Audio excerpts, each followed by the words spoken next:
Welcome to Full PreFrontal, the show that exposes the mysteries of executive functions. This show is a collection of conversations about the role of the prefrontal cortex, which impacts your focus, planning, problem-solving, emotional balance, and independence. These conversations will introduce mental tools that will empower you to shift your mindset for a successful life. And now, here's your host, Sucheta Kamath. Okay, welcome back to Full PreFrontal, where we are exposing the mysteries of executive function. As always, I am here with our host, Sucheta Kamath. Good morning, Sucheta. Boy, today's conversation, our guest is Dr. Tim Pychyl. We're going to center it around procrastination. I just shuddered when I heard that because I know how evil and how bad and how distracting and damaging procrastination is, but I just continue to do it again and again and again. Lead us off with where we're going to go today with this conversation. Yes, it's great to be with you, Todd. And what went into recording this particular session. I would like to claim that I never procrastinate, but that will be a big lie. So every day we are procrastinating something or the other, something we want to do, but we just can't seem to get in the groove for, lollygagging, time wasting aimlessly, idling, or doing something completely different just to get out of what needs to be done. Have you found yourself in front of the refrigerator as you're about to launch a big project or get started with something big and you suddenly start cleaning the refrigerator? It's amazing the household chores that get done when I have to really focus on a hard project.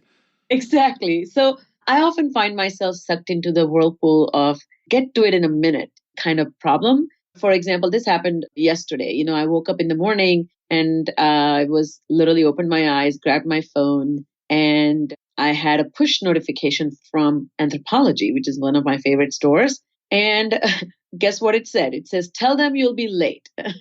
A simple push notification captured my temptation to actually want to tell somebody I will be late. And I kind of, skimmed through what this little push notification was all about. So a simple reason for letting your concentration dwindle can be not wanting to do what needs to be done. So take example of my friend Emma. Her recent Facebook post said that, why is time management so hard? And who created 5-day, 40-hour week as a standard week? This girl has too many hobbies to stand around at work all day and a huge yard, 3 dogs, 1 kitten. I need to be mowing, harvesting, and don't even want to talk about the inside of the house. Plus, I want to go swimming, be in shape, sigh. Fun versus responsibilities versus energy levels. So, I kind of empathize with Emma because if she has not only full-time job and she has a yard and dogs and cats and inside, outside of the house to take care of, when you look at the scope and breadth of all the work that needs to be done, I can see her lollygagging, postponing everything that she needs to be doing. So funny thing is, not only everybody struggles, Todd, with procrastination, but people have their own opinion about it. People harbor views like it's a character flaw, like procrastination is a sign of laziness. Or often people lump it into time management, or they say it's just bad time management problem. But it's more deeper than that. A recent study that I read, it was actually conducted by Case Western Reserve University. I read it recently, but it's an old study done in 1997. They found that college-age students who were procrastinators ended up with higher stress level, with more illnesses, and lower grades by the end of semester. So it's not just a casual problem of not getting into the groove. So that's why we have this amazing guest today. And he is not only an incredible researcher, but a podcaster like me and has a huge following. And you mentioned him earlier. This is Dr. Tim Pychyl. He's the director of the Center for Initiatives in Education and associate professor of psychology at Carleton University in Ottawa. Tim has developed an international reputation for his research on procrastination. In addition to journal articles summarizing his research with his students, Tim has co-edited 2 books, the most recent of which is Procrastination, Health and Well-being. And my personal favorite is his other book, which is called Solving the Procrastination Puzzle, a concise guide to strategies for change. And this came out in 2013. It's a tiny 106-page personal guide that everybody needs to have it on their nightstand. So in case you kind of lose sight of procrastination being a major roadblock in self-progress, you can refer to it and kind of find a personal strength to overcome it. You can learn more about Dr. Pychyl's research and access his Psychology Today blog on his I Procrastinate podcast, which is at procrastination.ca. And Tim's research is complemented by his passion for teaching, for which he has won numerous awards, including the 3M National Teaching Fellowship, Ontario Federation of University Associations Teaching Award, and University Medal for Distinguished Teaching. Tim has been an invited speaker across the country, working with professors in universities and colleges to enhance teaching and learning. And I am an avid follower of Tim's work, and I highly recommend his podcast that he has been doing, I think, since 2009 or 2006, in fact. And it is such a joy and pleasure to have him, Todd. You and I are going to learn a lot from him.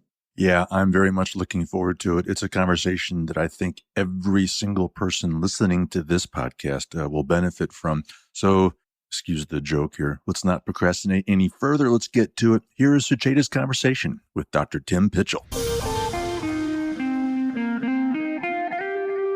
Welcome to the podcast, Dr. Pychyl. It's such a pleasure to have you here today. Thanks, Sucheta. It's great to join you today. Let me start with what I'm most interested in, which is executive function. And your research began with goal management, or understanding how people pursue goals, formulate goals, pursue goals, and avoid them. So executive function is often described as the goal-directed self-regulation. What is your understanding of the process of goal setting and planning, and how do you think these two are connected? Well, there's so much work in psychology and philosophy about planning and goal setting. And so it's quite a complex process because goals and plans have motivational force. And you can even think human beings are just a goal-directed species. We have all sorts of goals, and we have multiple goals at once. So we can conceptualize using our imagination the future, things that we want to have, desires and goals. And then to the extent that we initiate a plan around those, then we're more likely to act on them. So this process of setting goals, planning, action, and completion is the kind of cycle we see in the psychology of action.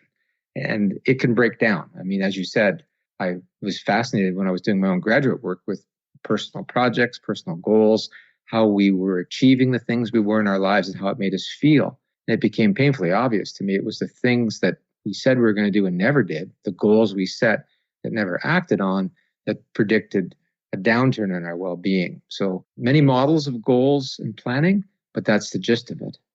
Yes, and in my practice, I have seen nothing but people who struggle in all aspects of goal management. And this topic is so interesting to me because when people procrastinate, they come to believe that when they seek help, somebody's going to tell them how to get over it, or somehow they will get over it because they're seeking help and they don't recognize the inner work that needs to go into it. So let me start with having you define procrastination for us. Do people plan first, then procrastinate, or they have an idea, a vague idea, and they want to accomplish it, but they don't have a specific plan? And is that what procrastination looks like?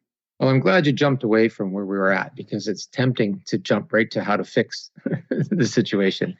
And because goals and plans will come back in that conversation. But what procrastination is, it's a form of delay. And that's really important because I'll distinguish purposeful delay that we all engage in every day. In fact, we delayed, for example, having this interview. The moment you contacted me, we didn't say, okay, let's do it right now.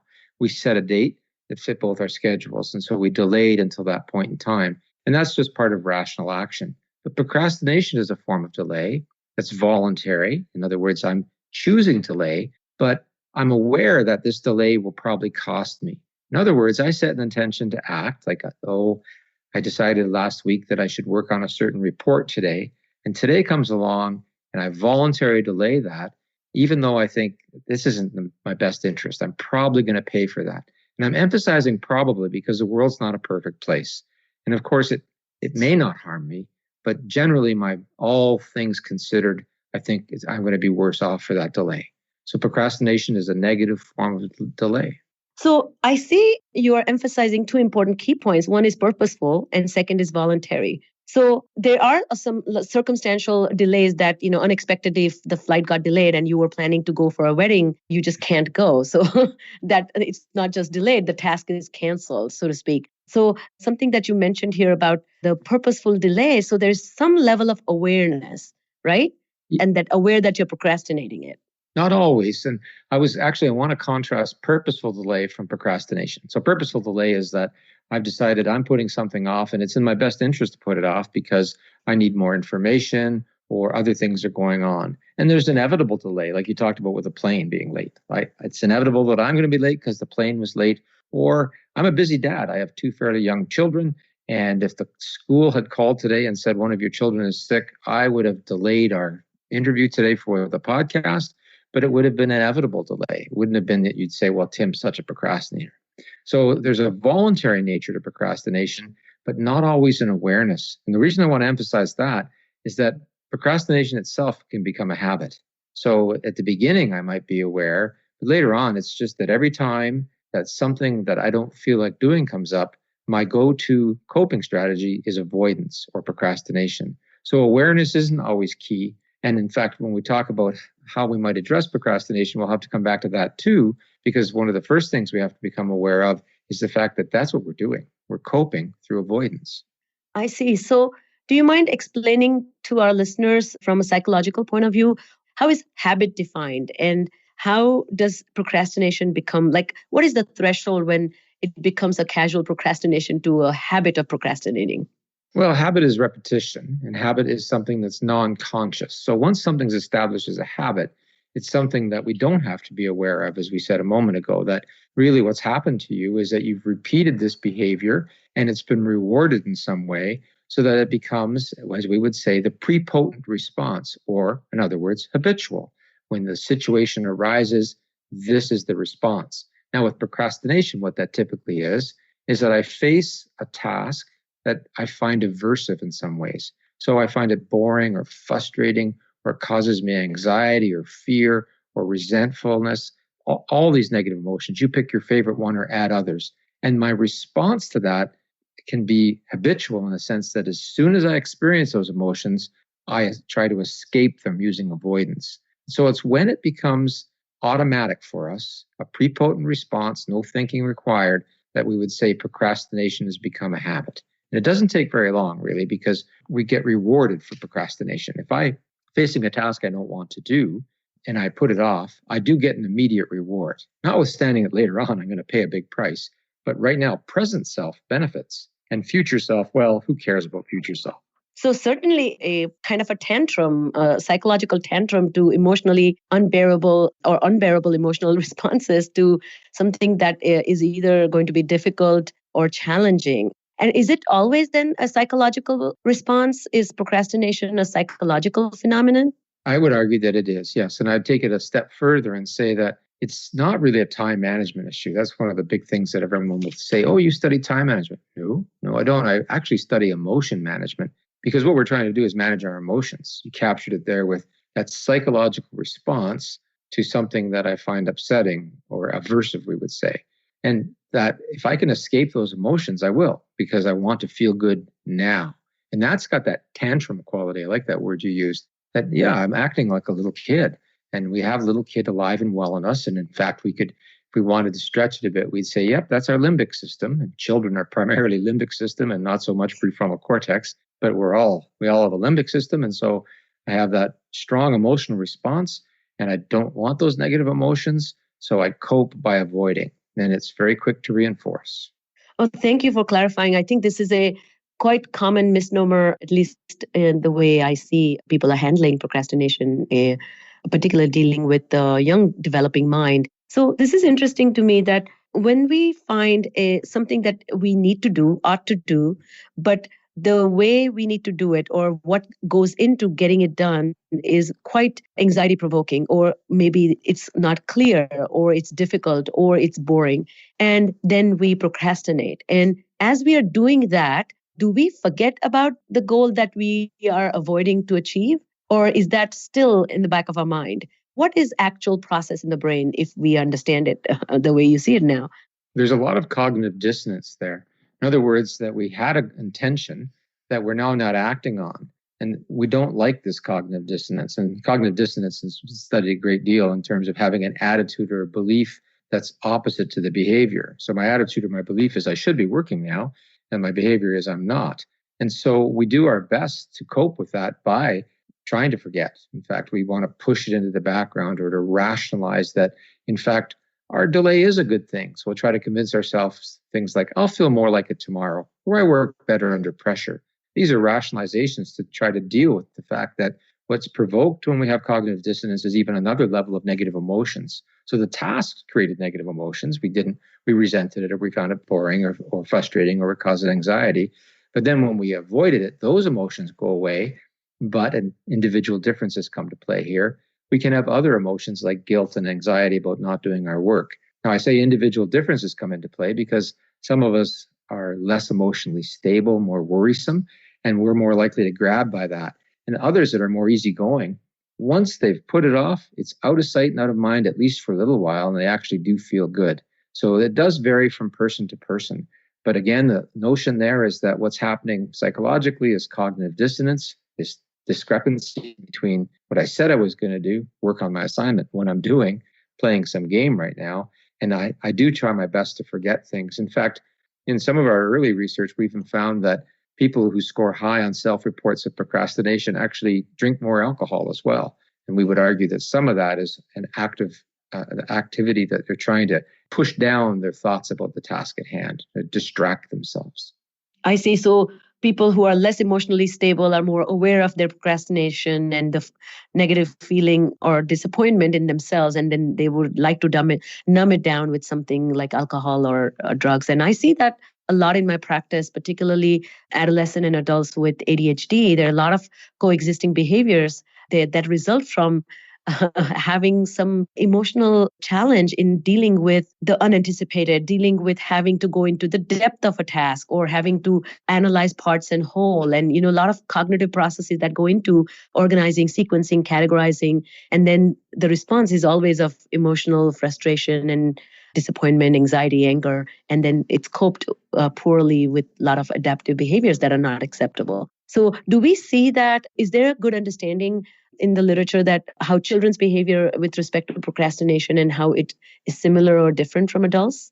Yes and no. There's not enough research on procrastination with younger children. So we have to extrapolate from other existing research. And really, our focus today on executive function and even your mention of ADHD brings that up, that certainly children have less resources in terms of development, in terms of sequencing behaviors or inhibiting impulses. And that's why I said earlier that we've got we're primarily this limbic system when we're younger, and we don't have the same resources in terms of executive function. And if it's compromised at all in terms of diagnoses of ADHD or other shortcoming executive function, we have other problems there. So certainly the maturation of executive function is going to be a very important resource to anyone to stop or inhibit procrastination, but so are volitional skills. Just learn volitional skills so that we have developmental issues, and as naturally, we have learning issues as well. And so children need to both learn these things quite concretely. And the more that you face challenges with executive function, the more you have to learn these strategies. And you also have the fact that, there's just strictly development going on as well. Wonderful. And we will be talking about strategies in our next segment, so people should really tune in. This has been a question that has been bugging me, and see what your thoughts are. But, human evolution allowed us to pursue goals, delayed goals. Our prefrontal system came on, and which allowed us to see ourselves in the future. And that ability to inhibit current gratification in order to benefit in the future is the hallmark of human development. And procrastination is just such a contradiction to that. So how does this fit in that framework? It's a tough one because we're all going to have to speculate when we think about the evolutionary adaptiveness or not. It could be a side effect, you could call it a vestigial aspect of some other adaptive process. But I would argue that with procrastination, what we're seeing is the battle between two systems. And I referred to earlier the prefrontal cortex or executive function. You talked about that in an evolutionary sense. It's the newest part of the brain.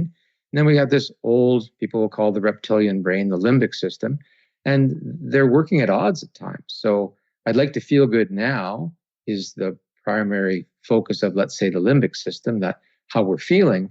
And then you lay on top of that the slower and more laborious processes known as executive function. And the two are at odds at times. So as much as it is adaptive for us to be able to have long-term goals and plan, and it's also related to social processes as well, but at the same time, it doesn't negate the fact that I have feelings right now, and I also have a hedonic priority that hasn't left the human body, that we would prefer to feel good now. We're not always interested in long-term gain. So I think that my best guess at this point in terms of my understanding as a researcher is that really procrastination is the outcome of the conflict between these two systems. I think well said. I'm laughing because I had a conversation with Carol Tavris, who is a researcher who studies cognitive dissonance, and it's that hot potato. And we would love to get rid of this conflicting thoughts that are harboring in our heart or in our brains. And then action, of course, tends to favor always the current feelings, always the current self trumps. It's so dominant, isn't it? Yes, in fact, there's lots of research that show that, like Hal Hirschfield out of UCLA has demonstrated in a number of different studies that we think about future self like a stranger. And we do that both at the physiological level and in terms of even how we conceive of our own self. We act differently if we can bring that self closer. So yeah, that's a real problem in terms of human functioning. We have these biases, as some behavioral economists say, we're predictably irrational. And when we see these predictable irrationalities, we're seeing what we would want to call design flaws in what it means to be human. But really what we're saying is this is part of what it means to be human. We have these conflicting messages from our own brains.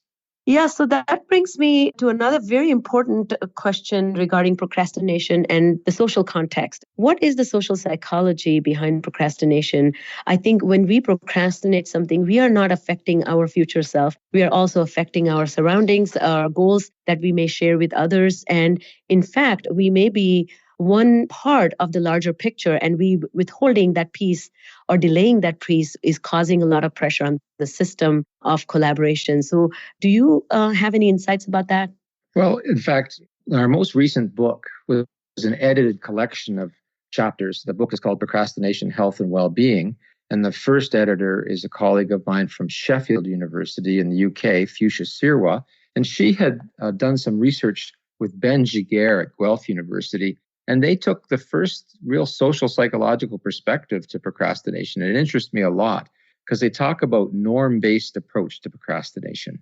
And basically the premise is this, that in a well-functioning group, self-regulation failure, which procrastination is, will typically transgress social norms. Because if self-regulation failure were normative, and that is that the majority of individuals did this behavior, then over time, the vitality of the group would be diminished. So what's happening here is when you see it from this perspective, procrastination is not just my problem, an all-nighter.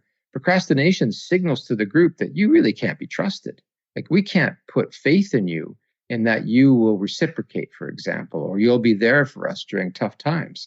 And so this transgression of social norms is another very interesting way to think about procrastination. And sure enough, if you try to look for indicators of this, well, what would be an indicator that you've transgressed a social norm?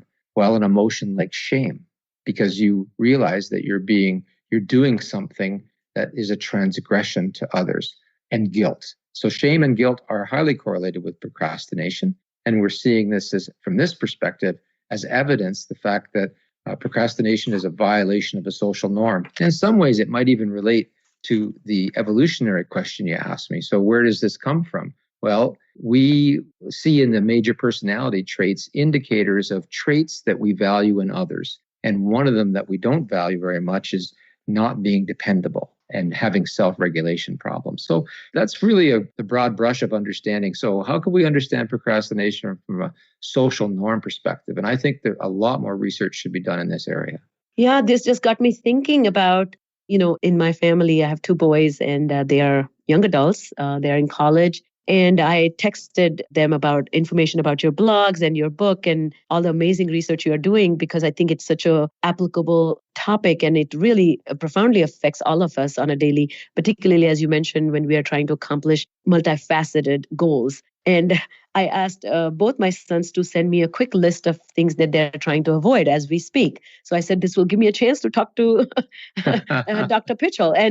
And so one son immediately texted me, and his list was very specific, updating my resume, replying to an email, homework for my econ class, buying a shampoo and conditioner. And my other son, who did not reply right away, I had to nudge him. And so he responded back and after 2-3 days. And one of the items on that list is sending text to mom and a smiley emoji.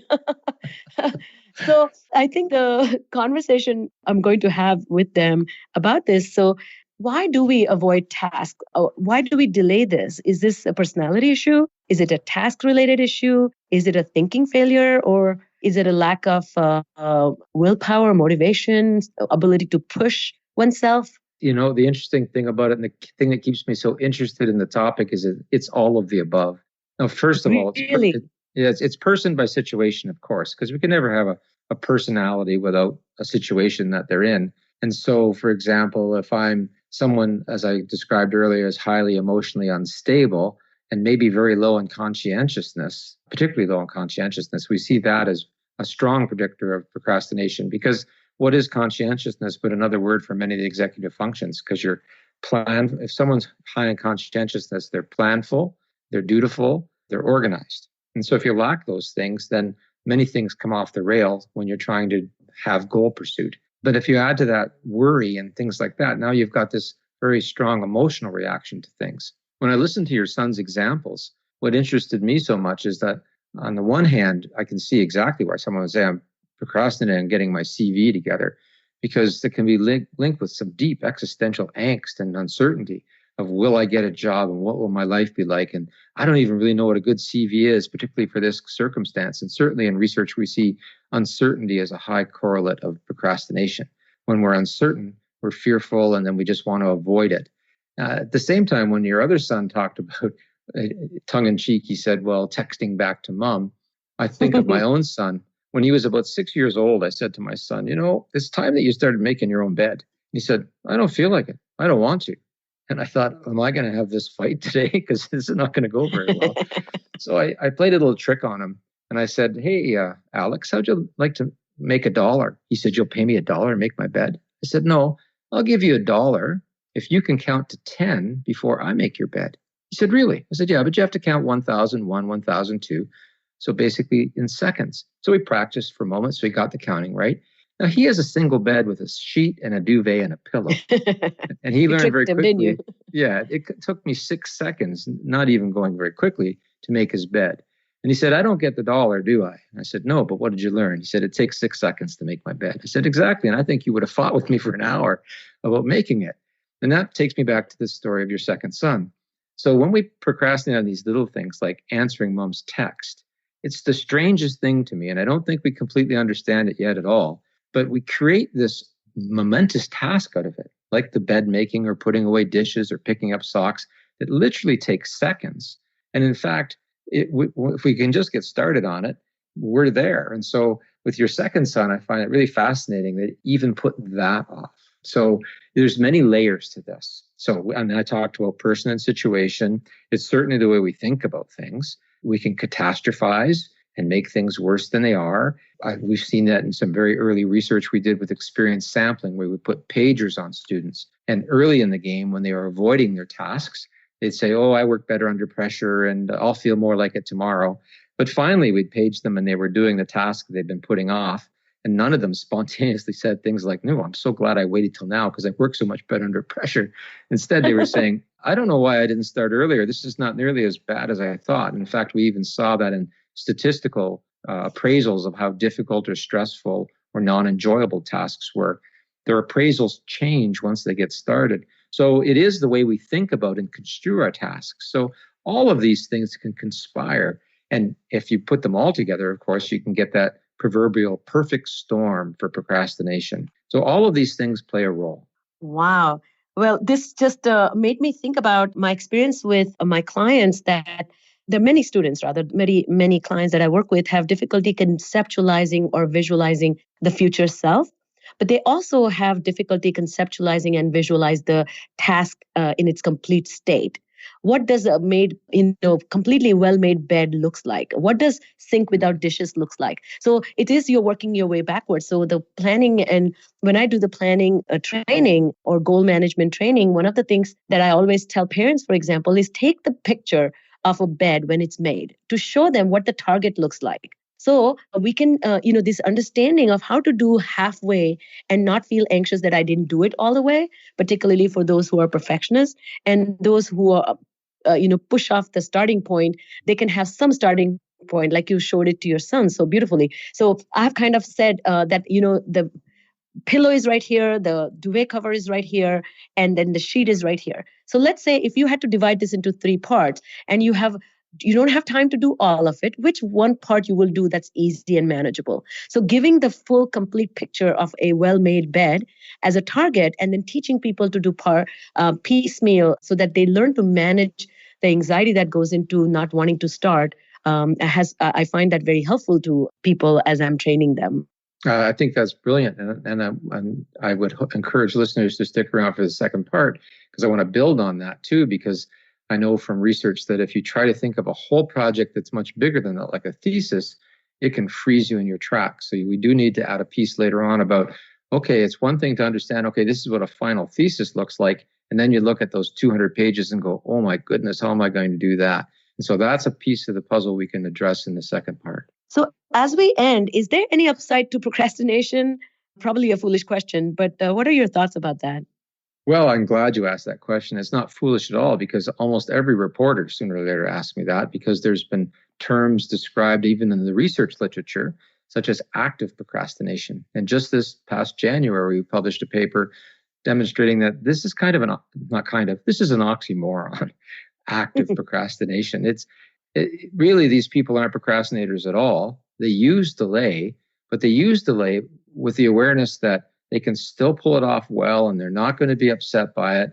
And that's not true for the procrastinators. And even the authors that describe active procrastinators really delineate these people as being emotionally stable and capable, and they can assess the fact they can do it. So I'd say, well, they're not procrastinating. It flies in the face of the definition of procrastination. So the short answer to your question is no, there's no upside to procrastination, because procrastination is quite narrowly defined as that negative form of delay where we voluntarily delay an intended act, even though we expect to be worse off for the delay.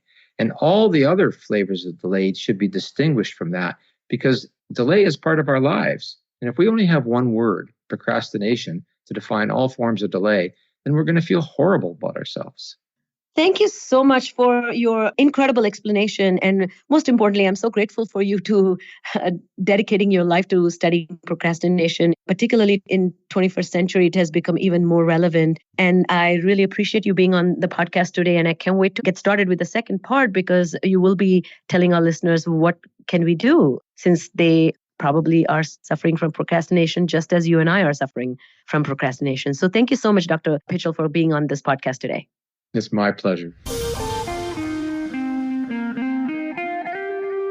All right. So that was our conversation with Dr. Tim Pychyl. Sucheta, what a great conversation. Learned a lot. It's helping me rethink how I approach this problem that I have and everyone else has with regards to procrastination. So lead us off with some of your initial thoughts.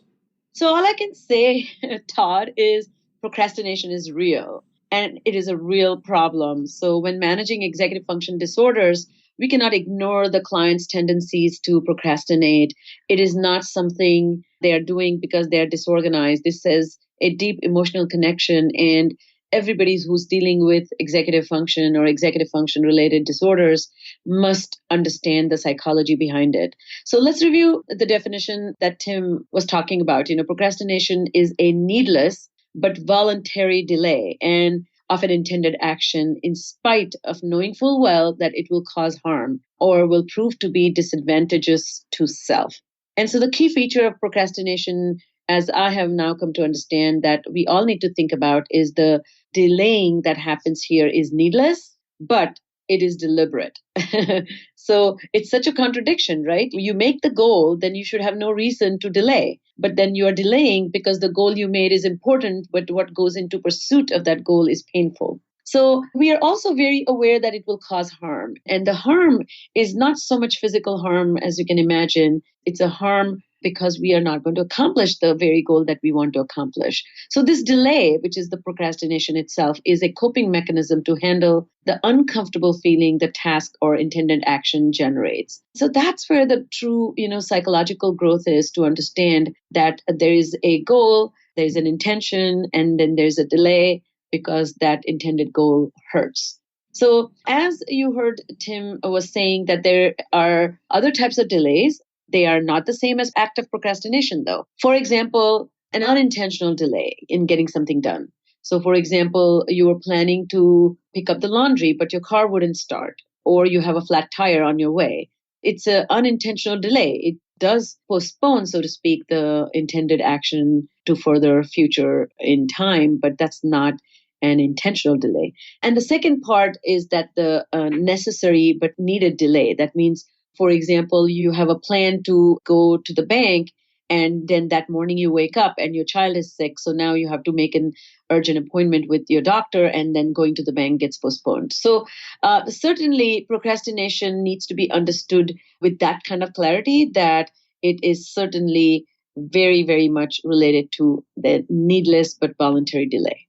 Yeah, boy, what frustrates me about procrastination is that when I do ultimately get to work on the thing that I've been delaying, it was easier than I thought. And I'm like, why did I painfully delay this thing? It always frustrates me. So that's what's so frustrating though, right? So procrastination does have substantial costs. It causes grief to our future selves, but yet we keep doing it again and again and again. Yeah, that's a really great question, Todd. The oldest part of the human brain, or the reptilian brain, is fueled by this hedonic tendency to feel good now. And the human being prefers to feel good over the pursuit of something in the future, which comes after a delay, particularly if the pressure of incomplete task or the impending steps to getting to that task accomplished can cause a lot of stress. So often this desire to feel good now dominates or overshadows the more long-term goals or the futuristic plans. So you can see wanting to feel good now is at the seat of procrastination. The evolutionary adaptiveness governed by the prefrontal cortex is relatively new kid on the block and is often at odds with this ancient, primitive, yes, dominating limbic system, which hijacks that feeling of discomfort, moments of feeling uncomfortable, and then it will do anything such as procrastinate, So when these two systems work at odds, you can guess who wins. Always the limbic system, every time.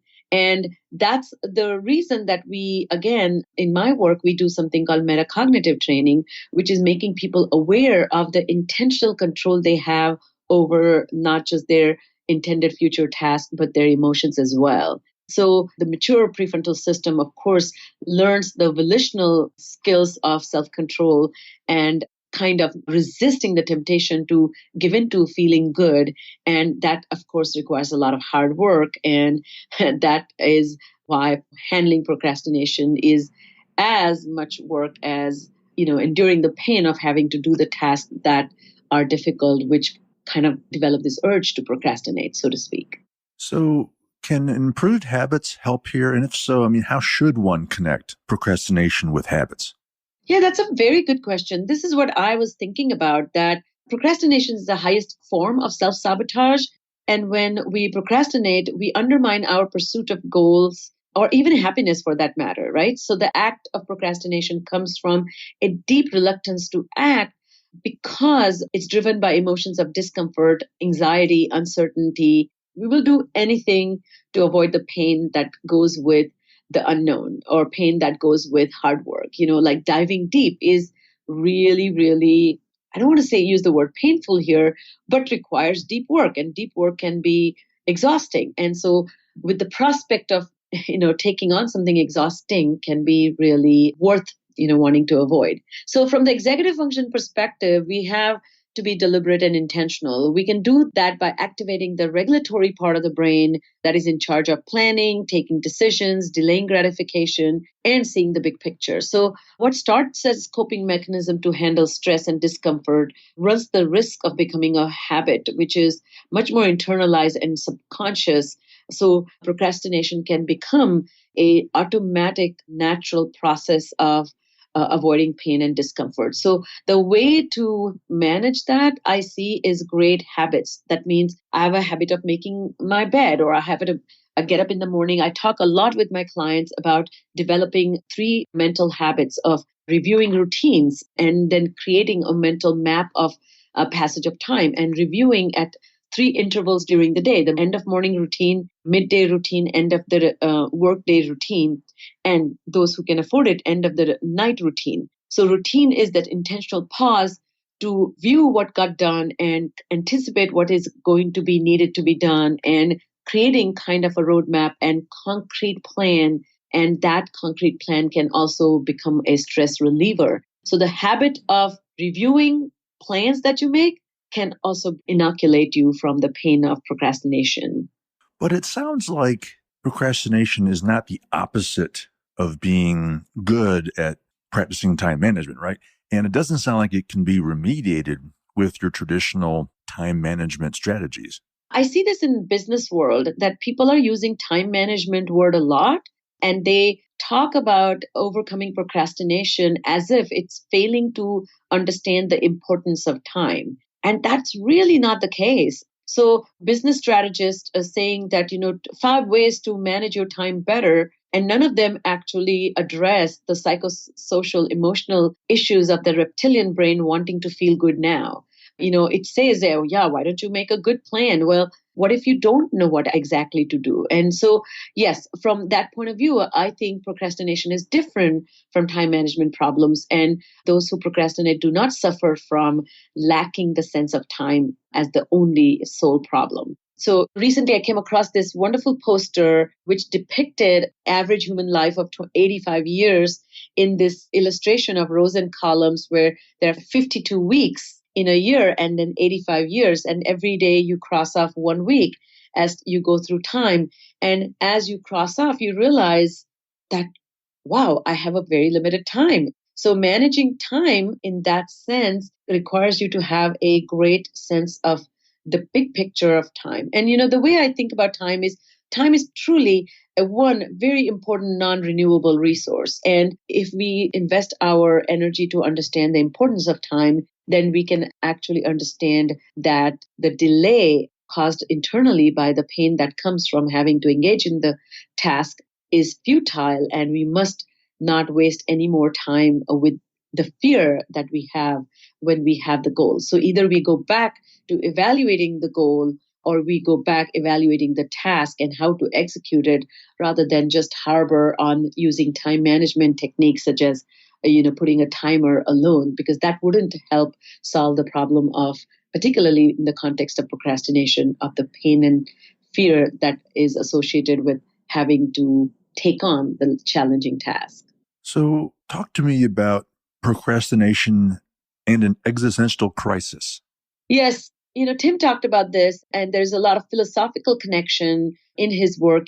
At heart, I feel like he's such a deeply thoughtful philosopher, and he has connected his philosophical mindset with his research and brought such caring, affectionate solutions to all the folks that he deals with, particularly college students. So why do we spend a lot of time but accomplishing very little? That's a dilemma that every individual is facing on a daily basis. When we face a daunting challenge or a large task, we use the mind to freak ourselves out instead of engaging into the very work that needs to be done and moving forward. In many situations, to do or not to do is the dilemma that all of us face. And it all boils down to that existential crisis.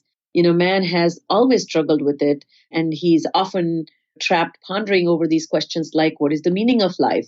Who am I in the vast ocean of time?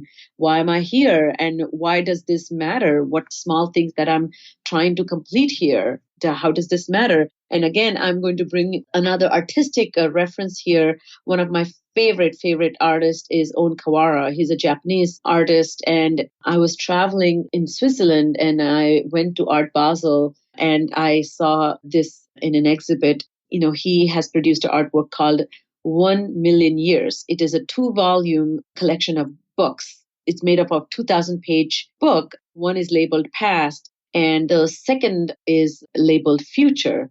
And then the title reads that for all those who have lived and died, it begins at year 998,031 years BC and ends 1 million year later in 1969. I think that's when he produced this artwork. And the second one that's labeled, future begins in 1993 and goes forward 1 million years.